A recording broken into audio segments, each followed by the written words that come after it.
ಶೋಭಾ ಕರಂದ್ಲಾಜೆ ಅವರನ್ನ ನಮ್ಮ ಶಾಸಕರು ಏಕವಚನದಲ್ಲಿ ಮಾತನಾಡಿಸಿದ್ರು ಅಂತ ಹೇಳಿ. ನಮ್ಮ ಶಾಸಕರಿಗೆ ಎಷ್ಟು ಜನ ಮಹಿಳೆಯರು ಬೆಂಬಲವಾಗಿದ್ದಾರೆ ಅಂತಂದ್ರೆ ನಮ್ಮ ಶಾಸಕರು ಯಾವುದೇ ವಿಚಾರವಾಗಿ ಅವರನ್ನ ಟೀಕಿಸೋದಕ್ಕೆ ಹೋಗೋದಿಲ್ಲ. ನಮ್ಮ ಶಾಸಕರು ಮಹಿಳೆಯರಿಗೆ ಅಂತ ಹೇಳಿ ಎಷ್ಟೋ ಅಭಿವೃದ್ಧಿ ಕೆಲಸಗಳನ್ನ ಮಾಡಿದ್ದಾರೆ. ಅದರಲ್ಲಿ ಶೋಭಕ್ಕ ಒಂದೇ ಒಂದು ಅಭಿವೃದ್ಧಿ ಕೆಲಸಗಳನ್ನ ಇದುವರೆಗೆ ಯಶವಂತಪುರಕ್ಕೆ ತಂದಿದ್ದಾರಾ ಅನ್ನೋದು ನಮ್ಮ ಕ್ವಶನ್ ಆಗಿದೆ. ಬೇರೆ ಒಂದು ಮಾತನ್ನ ನಮ್ಮ ಲಕ್ಷ್ಮೀ ಹೆಬ್ಬಾಳ್ಕರ್ ಅವರಿಗೆ ಹೇಳಿದ್ರು, ಆ ಮಾತನ್ನ ನಾವು ಇಲ್ಲಿ ಉಚ್ಚಾರಿಸೋದು ಬೇಡ, ಯಾಕಂದ್ರೆ ನಾವು ಸಂಸ್ಕಾರವಂತರಿದ್ದೀವಿ. ಏನು ವಿಷಯ ಅಂತ ಹೇಳಿದ್ರೆ, ಮೊನ್ನೆ ನಮ್ಮ ಬಿಜೆಪಿಯ ಮಿತ್ರರು ಏನ್ ಹೇಳಿದ್ದಾರೆ ಅಂತಂದ್ರೆ, ಒಂದು ಸುದ್ದಿಗೋಷ್ಠಿಯನ್ನ ಮಾಡಿ ನಮ್ಮ ಶಾಸಕರ ಬಗ್ಗೆ ಇಲ್ಲಸಲ್ಲದ ಆರೋಪಗಳನ್ನ ಆಕ್ಷೇಪಗಳನ್ನ ಮಾಡಿದ್ದಾರೆ.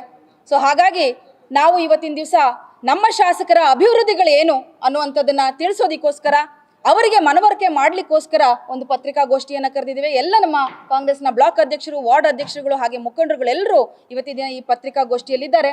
ನಾವು ನಮ್ಮ ಶಾಸಕರ ಅಭಿವೃದ್ಧಿ ಕೆಲಸಗಳನ್ನು ಯಾರಿಗೆ ಟೀಕೆ ಆಗಲಿ ಅಥವಾ ಊಹಾಪೋಹ ಕಟ್ಟುಕತೆಗಳನ್ನು ನಾವು ಹೇಳಲಿಕ್ಕೆ ಇಲ್ಲಿ ಬಂದಿಲ್ಲ.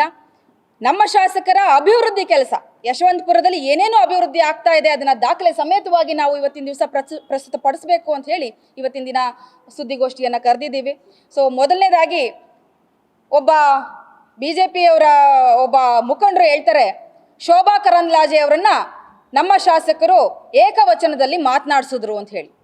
ಸ್ವಾಮಿ, ನಾವು ಇದಕ್ಕೆ ಉತ್ತರ ಕೊಡಲೇಬೇಕಾಗುತ್ತೆ. ಯಾಕಂತಂದ್ರೆ ಅವರೆಲ್ಲ ಸಮಕಾಲೀನರು ಇರ್ತಾರೆ.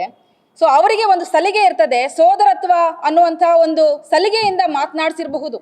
ಆದರೆ ನಮ್ಮ ಶಾಸಕರಿಗೆ ಎಷ್ಟು ಜನ ಮಹಿಳೆಯರು ಬೆಂಬಲವಾಗಿದ್ದಾರೆ ಅಂತಂದ್ರೆ, ನೀವು ನಮ್ಮ ಶಾಸಕರ ಹಿಂದೆ ಮುಂದೆ ಓಡಾಡ್ತಕ್ಕಂಥ ಮಹಿಳೆಯರ ದಿಂಡನ್ನ ನೋಡಿದ್ರೆ ಮಹಿಳೆಯರು ಎಷ್ಟು ಅವರಿಗೆ ಸಾಥ್ ಕೊಡ್ತಿದ್ದಾರೆ ಅನ್ನೋದು ಅರ್ಥ ಆಗುತ್ತೆ. ಆದರೆ ಶೋಭಕ್ಕ ಅವ್ರು ಬಂದರೆ ಯಾವ ಮಹಿಳೆ ಅವ್ರ ಹಿಂದೆ ಇರ್ತಾರೆ ಅನ್ನೋದನ್ನ ನೀವು ಅರಿವು ಮಾಡ್ಕೋಬೇಕಾಗತ್ತೆ ಒಂದ್ಸಲ. ಆದರೆ ಒಂದು ಹೇಳಲಿಕ್ಕೆ ಇಷ್ಟಪಡ್ತೀನಿ, ನಮ್ಮ ಶಾಸಕರು ಯಾವುದೇ ವಿಚಾರವಾಗಿ ಅವರನ್ನ ಟೀಕಿಸೋದಕ್ಕೆ ಹೋಗೋದಿಲ್ಲ. ಸುಮ್ಮನೆ ಅಂತೂ ಟೀಕಿಸೋದಿಲ್ಲ. ಅವರವರ ರಾಜಕೀಯ ವ್ಯಕ್ತಿತ್ವ ಹೇಗಿರ್ತದೋ ಅನ್ನೋದ್ರ ಮೇಲೆ ಅವರು ಮಾತನಾಡ್ತಕ್ಕಂಥದ್ದನ್ನ ನಾವು ನೋಡಿದ್ದೇವೆ. ನಮ್ಮ ಶಾಸಕರು ಮಹಿಳೆಯರಿಗೆ ಅಂತ ಹೇಳಿ ಎಷ್ಟೋ ಅಭಿವೃದ್ಧಿ ಕೆಲಸಗಳನ್ನ ಮಾಡಿದ್ದಾರೆ. ಅದರಲ್ಲಿ ಶೋಭಕ್ಕ ಒಂದೇ ಒಂದು ಅಭಿವೃದ್ಧಿ ಕೆಲಸಗಳನ್ನ ಇದುವರೆಗೆ ಯಶವಂತಪುರಕ್ಕೆ ತಂದಿದ್ದಾರಾ ಅನ್ನೋದು ನಮ್ಮ ಕ್ವಶನ್ ಆಗಿದೆ. ಸೊ ನಮ್ಮ ಶಾಸಕರು ಬರೀ ರಂಗೋಲಿ ಸ್ಪರ್ಧೆ ಮಾಡ್ತಾ ಇಲ್ಲ ಸ್ವಾಮಿ, ಹೆಣ್ಮಕ್ಳಿಗೆ ಅಂತ ಹೇಳಿ ಹೊಲಿಗೆ ಯಂತ್ರದ ತರಬೇತಿಯನ್ನ ಕೊಡ್ತಾ ಇದ್ದಾರೆ. ಪ್ರತಿ ವಾರ್ಡ್ಗಳಲ್ಲೂ ಕೂಡ ಹೊಲಿಗೆ ಯಂತ್ರದ ತರಬೇತಿಯನ್ನ ಉಚಿತವಾಗಿ ಹೆಣ್ಮಕ್ಳಿಗೆ ಕೊಡ್ತಾ ಇದ್ದಾರೆ. ಸೊ ಒಂದು ಕುಚ್ ಹಾಕೋದಾಗಿರಬಹುದು, ಹೆಣ್ಮಕ್ಳು ಎಂಬ್ರಾಯ್ಡ್ರಿ ವರ್ಕ್ ಆಗಿರೋದಾಗಿರಬಹುದು, ಹಾಗೇನೆ ಬ್ಯೂಟಿಷಿಯನ್ ಕೋರ್ಸ್ಗಳಾಗಿರಬಹುದು, ಇಂತಹ ಹಲವಾರು ಕೆಲಸಗಳನ್ನ ಅವರು ಮಾಡ್ಕೊಂಡು ಬರ್ತಾ ಇದ್ದಾರೆ ಉಚಿತವಾಗಿ ಅದರಲ್ಲೂ. ಸೊ ಎಲ್ಲ ವಾರ್ಡ್ಗಳಲ್ಲೂ ಈ ಥರದ ಹೆಣ್ಣು ಮಕ್ಕಳಿಗೆ ಸ್ವಾವಲಂಬಿಯಾಗಿ ಬೆಳಿಲಿಕ್ಕೆ ಬೆನ್ನು ತಟ್ಟುವಂಥ ಮನುಷ್ಯ ಯಾವತ್ತಾದರೂ ಹೆಣ್ಣುಮಕ್ಕಳ ವಿರುದ್ಧವಾಗಿ ಮಾತನಾಡ್ಲಿಕ್ಕೆ ಸಾಧ್ಯನಾ? ಖಂಡಿತವಾಗ್ಲೂ ಇಲ್ಲ. ನಾನು ಒಂದು ಮಾತನ್ನ ಇಲ್ಲಿ ಹೇಳಲಿಕ್ಕೆ ಇಷ್ಟಪಡ್ತೀನಿ, ದಯಮಾಡಿ ಬಿಜೆಪಿಯವರು ಅರ್ಥಕೋಬೇಕು.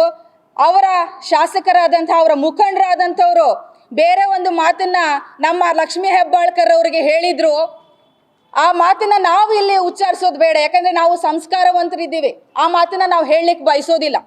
ಸೊ ಹಾಗಾಗಿ ಅದನ್ನ ಅರ್ಥಕೊಂಡು ನೀವು ಮಾತನಾಡಬೇಕಾಗತ್ತೆ. ಅದರ ಮುಂದೆ ನಮ್ಮ ಸಾಹೇಬ್ರು ಹೇಳಿರ್ತಕ್ಕಂಥದ್ದು ಯಾವುದೇ ತಪ್ಪಿಲ್ಲ ಅನ್ನೋದು ನಮ್ಮ ಭಾವನೆ.